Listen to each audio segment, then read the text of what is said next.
Hello, I'm Raw, and I'm back with another build video, this time for Amon, the Forge Knight, who specializes in melee action skills. However, for this specific build, I wanted to focus on ordnance damage, that being miniguns, launchers, and grenades, as well as shock damage, surprisingly.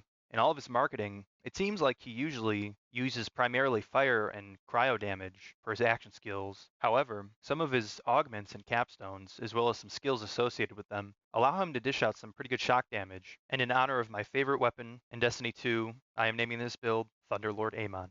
And that is due to the fact that Amon has some pretty cool passives in his skill tree that allow him to practically summon lightning onto enemies. And that's pretty much what the build will be centered around. Anyways, let's get right into it. We'll be starting off in his blue tree, or his Scourge action skill tree.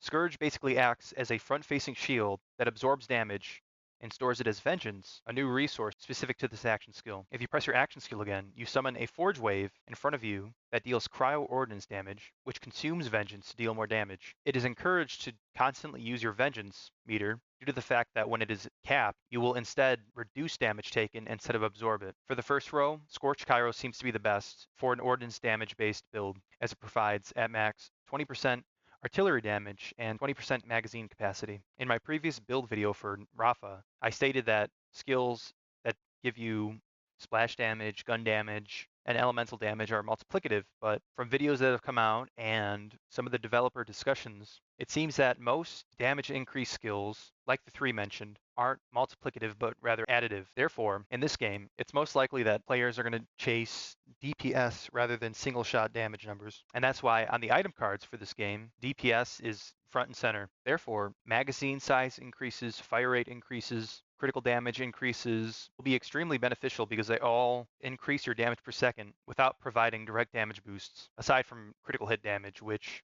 is already multiplicative as the base damage is just multiplied by the crit damage. That's just to say that magazine capacity is going to be really good. Although I don't know if this specific skill will increase ordnance magazine size, only time will tell. Then you want to pick up Tail of the Comet, which applies cryo status effects that deal damage over time. It's also further affected by status effect application chance. Although this build will focus on shock damage, I wanted to make sure there's another element at your disposal just to get through these armor bars. In this game, there's 3 different difficulties, and in the highest difficulty, which I assume most people will be playing at endgame because it provides better loot, we'll have to micromanage their elements. And just having this cryo damage will help shred these armor bars faster. Then you want to spec it to Machinist because it provides ordnance cooldown. At max, it should provide 21% per kill, meaning you need 4 to 5 kills to completely refill your ordnance. And then I just pick up the Thrill for health regen. From the gameplay I've seen, one thing to note is that if you use rep kits or even mantle, you actually put away your ordnance, which is very interesting. I wonder if that's a balance decision or they didn't implement animations for it, but they pretty much just go away and go on cooldown as soon as you use a rep kit or mantle. So I wouldn't really spec into rep kit bonuses if you use ordnance damage. Therefore, I wouldn't even worry about these and just spec into the Thrill, which provides at 2 points 4% health regen. And whenever you do take non-status effect damage, you gain stacks of Resolute, which further increases that bonus. For your early augment, I'd pick Cryonic Thrum, simply because it provides passive cryo damage in an aura and restores allies' health. I'm not sure if this restores your own, but if so, it would be pretty good early on. Amon also gains bonus cryo damage with guns, although it consumes Vengeance. However, as soon as you spec into Machinist and the Thrill, I'd honestly just swap right to Stormlance, which is a pretty interesting augment. It basically turns your Forge Waves into shock ordnance damage spears, which I think is really cool. And they basically prime enemies similar to his axes, which can then be detonated by a forge skill, although I'm not sure how it works with his firewall. His firewall is basically a shield that he puts down in front of him that is stationary and absorbs enemies' projectiles. Any ally shots going through it will be buffed. So I don't really understand how the two will interact with one another, but you're not going to be using firewall in this build. One thing to note is that the detonation can be caused by gun critical hits, but you should always use your forge skill to detonate because it deals the full damage. It seems from this description, you only get 50% of the damage with gun critical hits. We're also going to be investing heavily into this tree, picking up multiple skills, but the first one I would choose is Thunderous Rage. As I said before, critical hit damage will be important in this game, and this skill is one of the many affinity skills that Amon has. Basically, whenever you kill an enemy with shock damage, it'll grant you a stack, increasing your critical hit damage. He has a maximum stack limit of 5, meaning it'll give you 25% critical damage at 5 out of 5. Then we're going to pick up Strike the Anvil. This is an interesting skill because it utilizes his affinity stacks. Basically, whenever Amon throws a spear, along with priming the enemy for detonation, he uses a stack of his shock affinity to send down a bolt of lightning that strikes the enemy. I'm not sure if the skill has splash damage or if it's solely focused on one enemy, but it seems to be pretty good. At max stacks, it should do 62.5 damage. And for these skills that state of damage dealt, it's best to utilize weapons or ordnance that deal a lot of damage in one hit. So for a minigun, it would still be beneficial, but using a rocket launcher instead, since you're doing so much single shot damage, you'll proc a really strong lightning strike. And then finally, there's a 1-point passive, high voltage. Instead of consuming 1 stack of shock affinity, you'll now consume 2 whenever you hit an enemy with an action skill or forge skill, basically multiplying the damage by 200%. And then we're going to pick up the capstone for this skill branch, Wrathfall, which basically turns your firewall into a giant shock ordnance damage sword that falls onto enemies. Some things to note about this skill are that it always critically hits and it does AoE damage, meaning whenever you summon this, these lightning bolts from Strike the Anvil will be hitting all enemies, and I'm assuming whenever you do get a kill with a lightning bolt, it'll once again give you a kill skill for it that grants you more stacks of shock affinity, meaning there is a looping potential for this. And that's why I'd go back and pick up Smelter now, which at 5 out of 5 gives you 15% forge skill cooldown whenever you kill an enemy. So now, whenever you cast Wrathfall, you utilize your shock affinity, which then procs lightning bolts, which are further buffed by high voltage. And when they're killed by the shock damage, it'll once again grant shock affinity, and it'll just keep looping. And whenever you do get kills, it'll proc Smelter, and you'll get your Wrathfall back.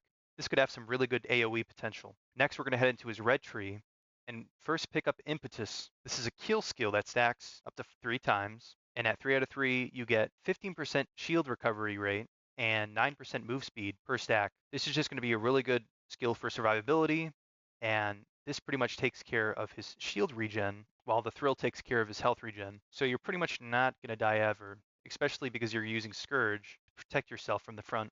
And then you're going to need another 2 points to go further on in the skill tree, and you're not going to be doing melee damage. And this does buff skill damage, but it also provides melee damage that we're not using. And I'd honestly just put it in what burns within because it provides more incendiary damage and it's just beneficial everywhere. And then we're going to pick up Wield the Storm, which at max provides 25% status effect damage and 25% status effect duration. This basically buffs all status effect damage that'll proc from Strike the Anvil and high voltage. And it'll also buff Tail of the Comet cryo damage that procs from ordnance damage. Then we're going to pick up Metal Urge. At this point, we have no action skill cooldown or any methods to get our action skill back faster. And this simply provides better uptime on Scourge. So you could throw more spears and have more shield uptime whenever we deal gun damage. This skill has a maximum stack limit of 20, and at 5 out of 5, you get 2.5% action skill cooldown. And since blue really doesn't have access to skill cooldown reduction, it's better to just spec into this tree and pick up Metal Urge. Then we're going to pick up Forge and Steel, which is pretty self-explanatory. Whenever you cast your Forge skill, which we'll be doing a lot, you'll get 6 seconds of immunity. And then with the remaining 2 points, we're going to finish specking into the Thrill, and then put the last one into whatever you picked earlier for the first row in the red tree. And that's pretty much the build. For how the build will play out, you will be utilizing ordnance damage for most of the time. And although both the miniguns and the launchers will probably work, it'd be most beneficial to use launchers due to Tail of the Comet dealing a percentage of the damage dealt of the shot that applies the status effect. And Amon will be getting some pretty good uptime on ordnance damage simply due to Machinus. Whenever your ordnance isn't up, I'd pop Scourge and then throw Storm Lances to utilize your shock affinity stacks to call down lightning, and utilize Wrathfall whenever it's up due to Smelter providing more cooldown for your Forge skill. And also remember that Forge and Steel will give you 6 seconds of immunity whenever you do cast it. And then whenever you don't have Scourge, you're going to be doing gun damage to just get that action skill cooldown rate. So I feel like there's going to be a pretty good rotation for this build between the ordnance damage, action skill usage for the lightning strikes, and then utilizing just gun damage to get Scourge back and whenever ordnance is down. In regards to elements for the weapons, I'd probably just utilize shock damage to get those shock affinity stacks. However, if you do proc in what burns within, I'd try using incendiary damage and just procking Thunderous Rage from your action skill, because these are probably going to be doing a lot of damage. And one thing to note is that I do not have early access to the game, but boy, do I wish I did. I'm simply just theorizing and basing my knowledge off previous games and how things interact, and trying to theorycraft a build that may be good when the game launches. If this build guide did help you, subscribe, as I'll be putting out a lot more content after the game launches in, 2 days from now? 1 day? Which is crazy to think about, centered around build guides and weapon reviews and maybe even challenge runs. I'll try to put out one more build guide for Harlowe before the game releases. But other than that, thank you for watching and have a good day.